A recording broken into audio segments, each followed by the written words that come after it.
Welcome to Was It Something I Said, the panel show about quotations from famous last words to famous first words and everything in between. As celebrity ceramicist Grayson Perry once said, I don't plan what I do completely. I just go for it. I just start and hope it will work. Which explains why he only lasted a week in his first job as a plastic surgeon. On Micky Flanagan's team is comedian and actress Sally Phillips, and with Richard Ayoade is comedian Reginald D. Hunter.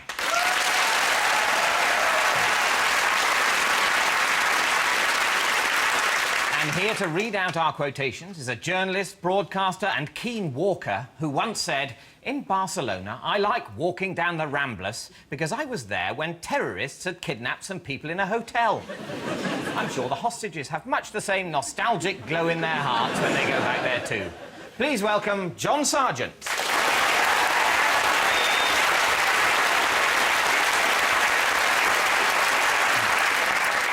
Thank you very much for coming, John. Well, it's wonderful to be here, of course it is. So, John, do you have a favourite quotation? I have a bit of advice from a Chinese sage, which is very simple, rather macabre. If you wait by the river long enough, the bodies of all your enemies will float by. Extremely useful in the BBC, I'll tell it works. But that won't... I mean, I don't want to, you know, mock Chinese culture, but that won't necessarily happen. All I can say is it worked for me. Right, let's crack on with the show. Our first round is called threesomes. Some cultures consider the number 3 brings bad luck, especially when preceded by the words Home Alone and Police Academy. I'm going to give both teams a series of quotes, and they have to work out which of 3 famous people said them. You can also play along at home by following @SomethingISaid on Twitter to unlock extra clips. This week's theme for threesomes is travel. And can we have the first quotation, please, John? Over the last 15 months, we've travelled to every corner of the United States. I've now been in 57 states. I think one left to go. Why no laughs there? What was wrong with that? I thought it was quite funny. They think they don't know how many states there are, so... Yeah, we go down better in America, I think, that, Joe. Yeah. I feel the same way, but if I said it, it would seem like I was being shishi-poo-poo about my country. You mustn't be shishi-poo-poo. I won't allow it. In a moment, I'll give you 3 famous faces to choose from, but before that, what do you make of this quotation? Are there fewer states than this, it seems? There was when I left. I can tell you there are, of course, only 50 states in America. That could be the statement of someone who has a sense of humor, or it's the statement of someone who's very dumb. Yeah. That's my snap read. Yeah, yeah. Would you agree with that analysis? Sounds like someone on the run. No, it's a lot of legwork, isn't it? I prefer just to go to Spain, really. I've tried other places. They're so like Spain, you think I should have just gone to Spain. I went to Greece. It was so close to Spain, but just a bit different. You've got a few more olives in your salad. So I'm gonna narrow down your options. This quotation, was it said by singer Britney Spears, Republican hockey mom Sarah Palin, or President Barack Obama? All right, what was I supposed to do? I can't look at Yes, this Britney is the without... impressions round. What is it about women with a gun you just think, whoa? She does look sexy, though, Dave. You've got to admit. She does look sexy with that gun. I don't think she looks... I think she looks a bit stupid with that gun. I would say she looks drunk. And she's slightly cross-eyed. Cross-eyed with a gun. That's marrying material. That's a keeper. She said, I'll mark a bull terrier with a lipstick. Something like that. A ball carrier with a mark a lipstick. bull terrier with a lipstick. Let me just say that you have Britney Spears and Sarah Palin down. You got them down. Bull terrier. A bull terrier with a lap stack. With a lap stack. No, lipstick. Just a bull terrier with an erection. Did you say a bull terrier with an erection? She said she was a bull terrier with a lipstick, and when I heard that, I immediately saw a bull terrier with the cock out, you know. Because it do look like a lipstick. Yeah, it looks like a lipstick, Yeah, doesn't that's it? It's wrong, but it's genius. I've never seen that. Have you never been to a pub where afterwards they all get the dog fighting at the back? Have You met David? Yeah, he organises those fights, Micky. I only go to those Ponzi pubs where they don't have dog fights. But she did say, I'm akhbarta walapta. You'll find. Well, I didn't know that. So, who thinks they've been to 57 states? Britney, Palin or Obama? Well, I'm gonna go ahead and eliminate Obama from saying it, because in America, he gets in trouble even when he says stuff that makes sense. So I know. When Obama travels around, he has a presidential limousine which cost $1.5 million and is known as the Beast. Do you know what its most unusual accessory is? Has it got a shark tank? Not a shark tank, no. On board, it's got bottles of the president's blood. Do you know why? Because they get thirsty. It's right. It's in case the vampires that work for him get thirsty. No, it's in case he needs a transfusion on the road. How long does the blood last for? I don't know. And I don't know what they do with the old president's blood. Do they make a black pudding out of it? Do they, that would be worth a lot of money, presidential blood sausage. Oh, yeah, I think it's Britney. You think it's... Why is that? Because I think Sarah Palin's not good at geography. Presumably, the whole deal with the Tea Party is that they're keen on America and stuff. So I'm guessing she'd know that there were 50 states. You think if she... Britney, on the other hand, I'm not so sure. She shaved her head, didn't she? She did, yeah. She had, like, a massive... Knits are a terrible thing. He wouldn't even make a joke like that because he would be frightened how it would be picked up, and I'm sure he knows. Unless this isn't the kind of show where you just have... where it's only the women say foolish things. Yes, it is that sort of show. That is... Yeah. Shut up! Yeah. Come, that's a cup of tea, babe. Look like... It's not that sort of show, Sally. I think Britney. OK, we're going to go with Britney on this. You're going with Britney. What do you think, Reg and Richard? I think your analysis that someone said it as a joke could be right. I think it could be a bomb, possibly. But I'm happy to completely defer. Well, I've never seen anyone make happiness look like that. Cheer yourself up by answering a quiz question. The thing is, as an American, you know, there's some things that are just drilled into you. And how many states there are is just one of them. I mean, even the stupidest amongst us know that one, you know. Yeah. So it makes me think that it's a joke. I think Obama is too afraid of Republicans to even make that joke publicly. Britney Spears, she know 50 states. I think it's Sarah Palin, and I think it's her attempt at a joke while being simultaneously a stupid person. So, is that your answer? As Meatloaf said, you took the words right out of my mouth. Yeah. Well, the answer is Barack Obama. Oh, man. Yes. Oh, it's one of those shows. Yeah. He made the 57 states gaffe during the 2008 campaign trail in Oregon. He put it down to exhaustion and a campaign visit to the Heinz factory. As well as in The Beast, Obama travels on Air Force One, which costs a whopping $100,000 an hour to operate. John, you've flown with British Prime Ministers, haven't you? Is that a luxurious affair? It can be, yeah. In the old days, I used to go with Margaret Thatcher a lot. We were very close, obviously. Yeah, just the two of you in a biplane with goggles. With about 100 other people. She had no sense of humour, but she could be playful. It was sort of a bit odd, really. And like wrestling? Well, no, I'll give you an example. We were served a fantastic meal, and suddenly Margaret Thatcher appeared at my side. So I stood up, being the gent that I am, and all the food and crockery went onto the floor. She threw herself onto the ground, she turned to me and said, "You stay where you are, I'll sort this out." So she's on the floor, and there's all this hair and things, and I, oh, God. Isn't it sort of law that at the minute a woman goes any lower than your waist, you have to say, while you're down there?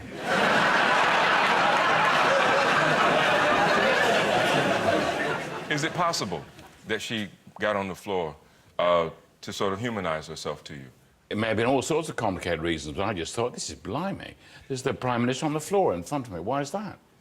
You know, I'm trying to live an ordinary life. Yep. OK, John, can we have our next quotation on the subject of travel, please? I've never really wanted to go to Japan simply because I don't like eating fish. And I know that's very popular out there in Africa. Now, I know Obama didn't say that. I've been to Japan. It's not you, though. It's one of... I don't know where I was. I get no clues in Japan as to what's going on. Nothing. All the times, there's not one concession to the English, you know. It's just nothing. You just think, I should have gone to Spain. In Spain, you get half a chance, don't you? Pharmacia, that's the pharmacy. Yeah. Supermercado, I can get some potatoes in there. That's a tremendous production of the Mikado in there.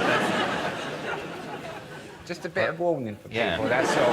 Be very careful if you go to Japan. You won't know where you are, apart from the fact you're in Japan.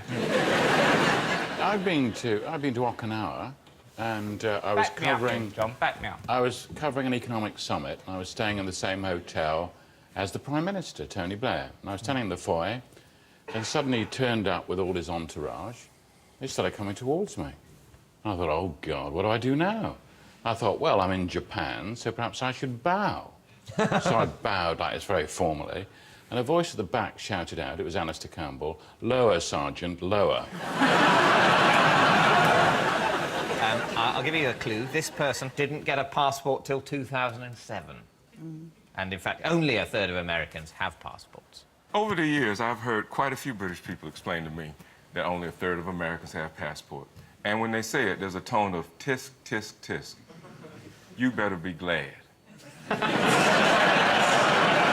better be glad those homegrown bellies don't come over here and start writing checks. Keep it down. Don't let nobody know. Maybe we should go to Britain. No, we shouldn't. I can tell you that the person that said this, their hatred of fish may stem from the fact that they worked in their grandmother's restaurant as a child and said, "I'd always smell of fish." I think it might be Palin because Brittany, I don't, or Brit as I call her, I don't think that she will have worked in a restaurant when she was young because she was already in the Mickey Mouse Club. I think Palin. You think Palin? Palin. I'm gonna go with Palin. Palin from Richard and Reg, what do you reckon? I think it's Brittany. I'm just obsessed with her. All right, we'll go for Brittany again. Yeah. I love the way you're weaving that in. OK, you're going for Brittany. Well, the answer is Britney Spears. Yay. Well done.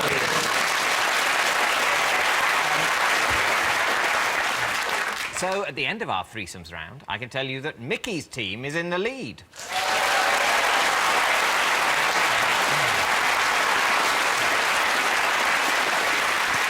Over the break, see if you can complete this quotation from Elton John from an interview in 1995 talking about his lifestyle. Sometimes when I'm flying over the Alps, I think... What?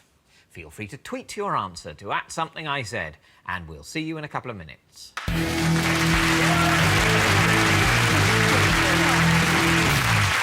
Welcome back to Was It Something I Said? Before the break, we asked you to complete this quotation from Elton John.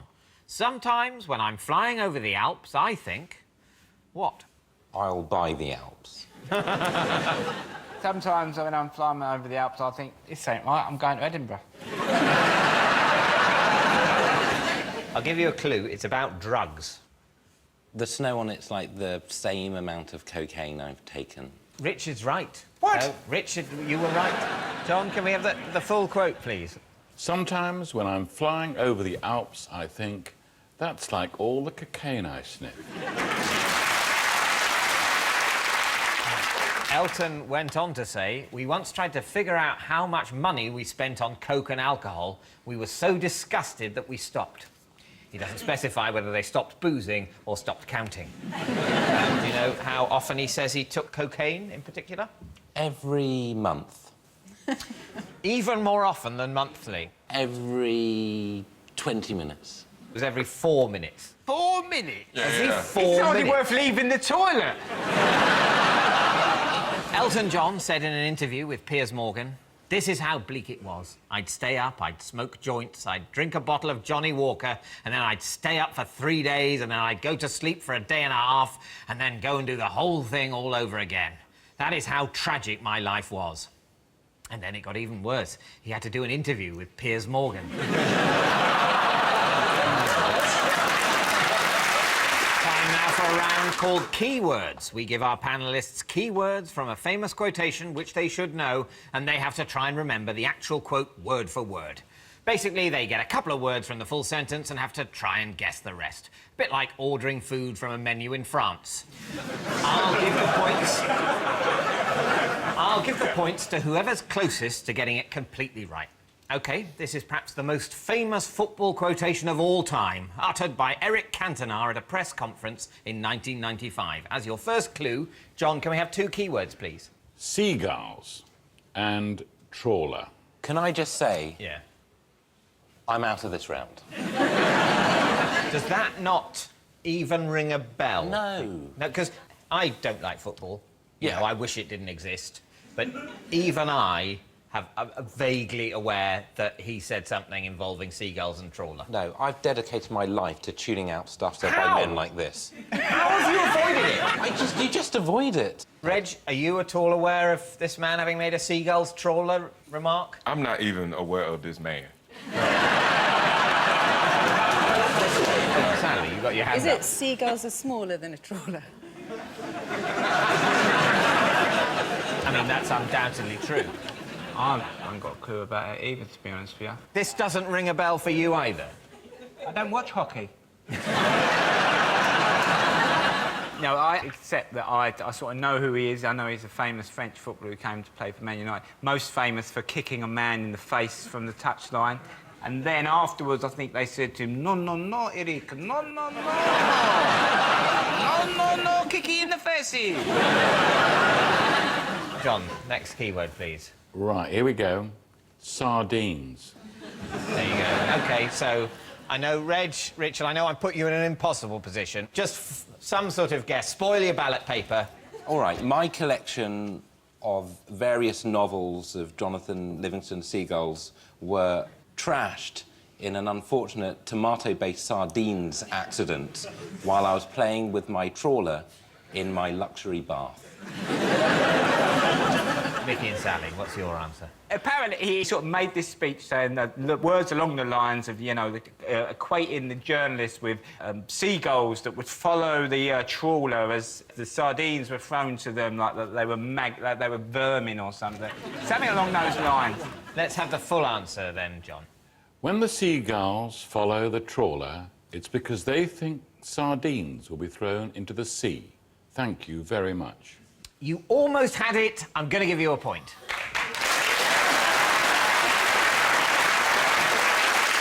But that was, yeah, that's what he said at a press conference after he'd kicked a bloke in the crowd of a football match. John, you've been to a few press conferences. What's the most impressive speech you've witnessed? Well, it was 50 years ago, and I was a young student, and I was in Washington, and there was a lot of people in this crowd. There were 200,000 people. I was there. Most of them were black, small number of white people. I was one of those. And... You were white even then. Anyway, so there were all these people, and I got to about speaker number 18, and he suddenly started talking about having a dream. And, of course, it was Martin Luther King. Would you have swapped that to go to the press conference where Eric Cantona was bollocking on about seagulls and a trawler? It would be wrong for me to compare Martin Luther King and Eric Cantona. I would happily compare them. I would say that Martin Luther King is better. Cantona came up with his famous quote in a press conference after playing for Manchester United and assaulting a fan with a flying kick. Talk about embracing the local culture. Here's another one. This quotation's not well known, but I'll provide clues, and this time I'll award points to anyone who can get the main thrust of it. It's from the father of evolution, Charles Darwin. Yes. Written in The Descent of Man and Selection in Relation to Sex from 1871. As your first clue, John, can we have 2 keywords, please? Monkey and drunk. Sounds like a couple of my nights out. I did a monkey last night. I wound up drunk as anything. By did a monkey, is that expending a sum of money or copulating with an animal? Can be both. Got to know the right door to knock on, you know what I mean? So does this ring any bells, this monkey drunk thing? It doesn't ring any bells, but I wonder if he's observed drunk monkeys, and that's what gave him the idea that we were related. Now, how did Darwin make up his mind to marry? He got her pregnant. No, He married his cousin, didn't he? he did marry his cousin, yeah, Emma Wedgwood. Yes. When he was planning to get married, he wrote a list under the heading, "This is the question," and split it into 2 sections, marry and not marry. Under marry, he put constant companion who will feel interest in one, object to be loved and played with, better than a dog anyhow. And the minus column was not forced to visit relatives and to bend to every trifle. By marrying a cousin, there were fewer relatives that were sort of thought they were his relatives already. Wow, man, that made me want to take a second look at my cousins. Well, let's have the 3rd keyword as a clue, please, John. Wiser. I think I know. You think what you it know? is. He was sort of defending the idea that monkeys could learn something or that monkeys could demonstrate more wisdom in certain situations than humans. That you can give a monkey some alcohol and it won't repeat the experience, and people do repeat the experience. Sally and Micky, do you want to have a go at an answer? You see, if I was any wiser or any more drunk, I'd find a few more monkeys and create a band. Well, I think we need to hear the full quotation and see who's got closest. John. An American monkey, after getting drunk on brandy, would never touch it again, and thus is much wiser than most men. But the rest of that quote is, but a British monkey would get just as fucked up.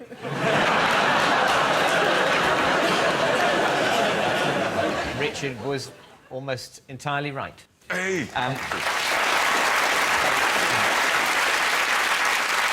Yes, an American monkey, after getting drunk on brandy, would never touch it again. Monkeys are, in fact, highly intelligent. They can be taught to use tools, to flick shit at each other. So, at the end of our keywords round, I can tell you that the teams are tied.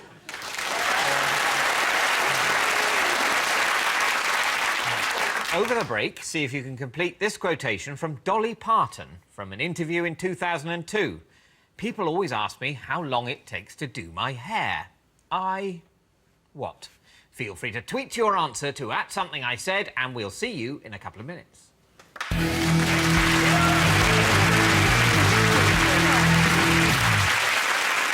Welcome back to Was It Something I Said? Before the break, we asked you to complete this quotation from Dolly Parton. People always ask me how long it takes to do my hair. What? Have no hair. As in, is it just a wig? Is it something to do with that? It is something to do with that. Yes. Look at this. But Yeah. twice in a row. Yeah. You're like a freight train out of control now. So it's possibly that she's not with the hair, someone else is with the hair, and so she's sort of saying, when I get it back, I put it on. Let's hear the full quote, John. People always ask me how long it takes to do my hair. I don't know. I'm never there. I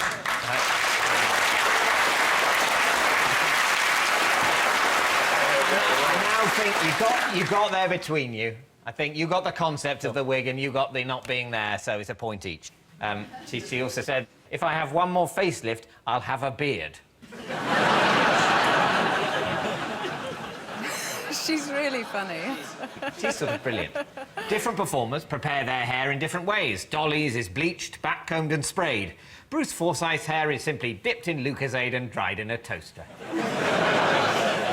So next up is a round called What Are They Talking About? You're going to hear a quote that has been taken completely out of context and you need to work out what that person is talking about. It's a bit like when you read out the joke from your cracker and no one understands why it's supposed to be funny, and then you all realise it's a fun fact. Here's one from techie and businessman Bill Gates, writing in the Wall Street Journal in 2003. Can we hear it, please, John? It would be funny if it weren't so irritating. Life. I wouldn't let someone photograph me having my Boxing Day poo, I'll tell you.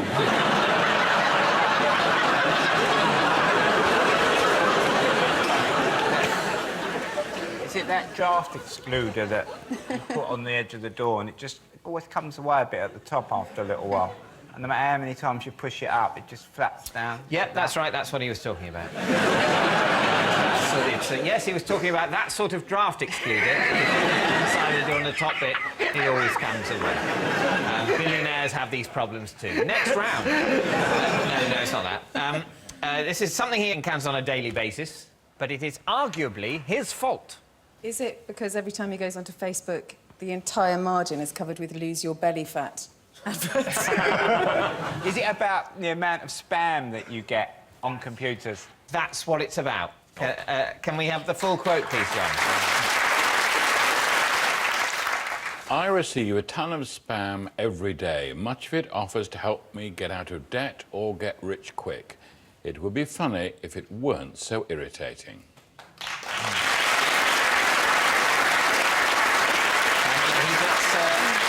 He gets 4 million spam emails per day and has to employ a whole department to get rid of them. One of the best... You're supposed to put a blue tack over your webcam to stop them hacking your sister. I was told it's the best way. They're not filming me, are they? Well, the government, isn't that something to do with what's happened with... I've got to go home.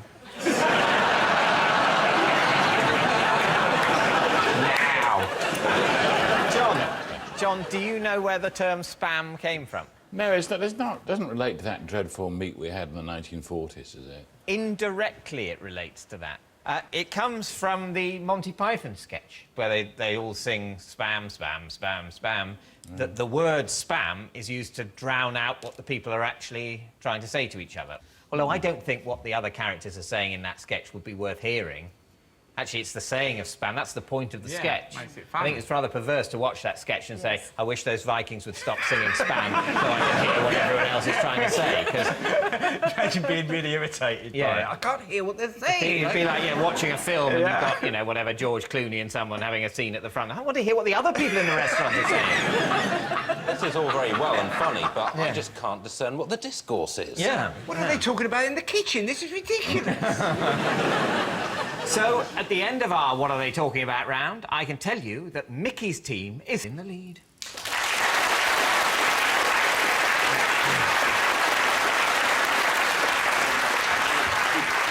Our final round is the Was It Something I Said round, in which each team has to work out who said the following quotations. It'll be from someone on the show tonight or from our virtual guest, George Osborne, the man who made it to the top despite his origins as the son of a mere millionaire baronet. So first up is Micky's team. Who said the following? Was it Richard, Reg, John, me, or George Osborne? I have 2 pairs of shoes. I have a brown pair of shoes and a black pair of shoes. So who's that? That just smells of you, doesn't it? My Christmas fragrance really bombed. It was... Pedant. It was actually called anal. They said, don't call it anal, people will think it smells of shit. And I said, no, it will smell of specificity. I think it's going to be John. John or George Osborne. Because he's the Chancellor, isn't he? You think he's boasting about this now? Like, people should he's stop sort of buying saying, shoes? I had 1 pair of shoes, but then I had to get another pair because the others got wet. But I'm just like you. When I used to go to Tesco's and get the 12-pack of toilet rolls, when I walked out, I always imagined I'd just done the budget. I felt like holding it out. That wouldn't be George Osborne, though, because he would have... Yes! A brown pair of shoes and a black pair of shoes and a gold pair of shoes. David Cameron didn't seem to have very many pairs of shoes. He got the piss taken out of him for sort of wearing black office shoes. On the beach? Yeah. What do you wear on holiday, Dave? I'm on the record as a naturist, so I wear nothing at all. Have you ever done that? Have you ever done nudist beach? No, I've never been nude even in private. Yeah, I did it. So stressful. Because your penis goes, what are you doing, what are you doing, what are you doing? It goes back into the pubes, it gets terrified. You stand there with a vagina in public. Absolutely terrifying. I need an answer. I'm going to say most likely John, because I believe Richard's quite a natty dresser, knows what he's doing. Sure. Reg doesn't wear shoes. He's had bare feet for nearly 15 years now. He's got, like, hooves. You're saying John? Yes. Well, the answer is John.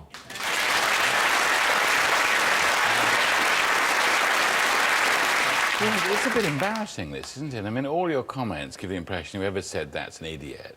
I've got a life, an ordinary person. Can we have the next quotation, then, to clear the air? I was always very much a Madonna boy. I loved like a virgin. Was it Richard, Reg, John, me, or George Osborne? I can't see Reg really liking Madonna. You know nothing of me.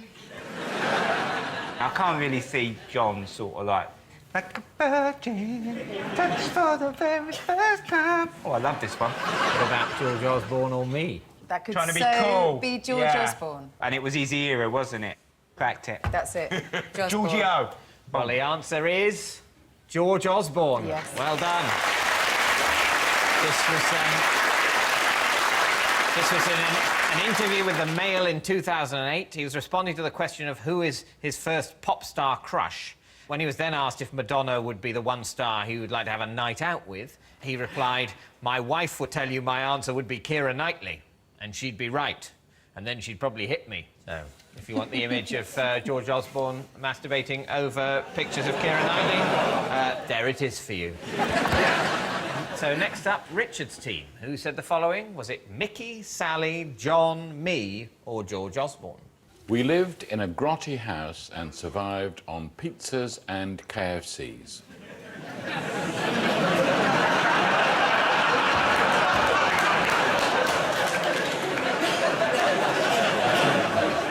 I think it's David. You do? I do. I think this is student days of some kind. I think people want us to say Mickey. Uh-huh. Yes. Mr. Richard. That's because they're racists. That's your answer, me. Yeah. Yeah, that's all right. Yeah, it's that. Well, the answer is George Osborne. Damn. But so close.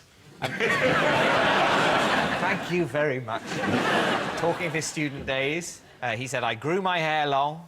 There was usually a student party going on," brackets to which he wasn't invited. Can we have the next quote, please, John? I have a leatherette bum bag that I purchased on a foreign holiday in the early 80s. It hung very nicely above my Speedos. So, who said that? Was it Micky, Sally, John, me, or George Osborne? I think I know who this one is. I think the only person here with the balls to wear a Speedo. And you mean that both literally and metaphorically? I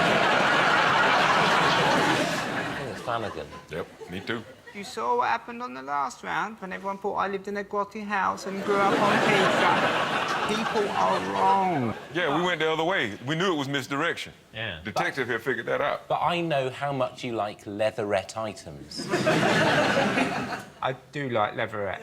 For years and years, you know, if you wanted a proper leather jacket, it was very, very expensive.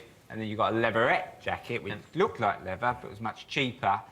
But it was a little bit shameful. You know, if I was going to have a bum bag, it would be quality. Sheepskin. I don't know that you would allow leather and the ocean to mix, because that's getting salt out of leather's a fool's endeavour. That's a wise old aphorism, isn't it? Nothing brings out a sweat like leatherette. Oh. So your answer is Micky Flanagan. Yeah. And the answer is Micky Flanagan.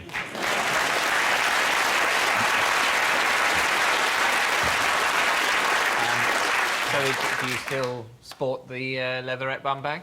My wife made me get rid of it. For most It's of got the to go. 80s, I used to go on holiday and I used to take a pair of flip-flops, a pair of Speedos, a vest for the evening, a bum bag. Job done. No trousers. And you'd buy a pair of shorts there and, you know, maybe a shirt if you were going to a nightclub or something. The Queen was visiting. And that was it. That's all we used to go on holiday with. What? You went on the plane in Speedos? No, you had a pair of like, tennis shorts over the top. So why do you need to buy new shorts out there? Pair for during the day, pair for the evening. Oh, now you're sounding like Jennifer Lopez. Well, I'm afraid that's all we've got time for. And a quick look at the scores tells me that this week's winners are Micky and Sally. Thank you. to Micky and Sally, Richard and Reg, and to our guest narrator, John Sargent. And we leave you with the words of Daniel Day-Lewis, who once said, "I have a strange relationship with time. I'm not aware of it passing." That's very much how I felt when trying to get through Lincoln. Good night. The next new Was It Something I Said is this Sunday at 10. From Bouncers to Match of the Day next tonight, looking at the best telly of the week in Gogglebox. Yeah.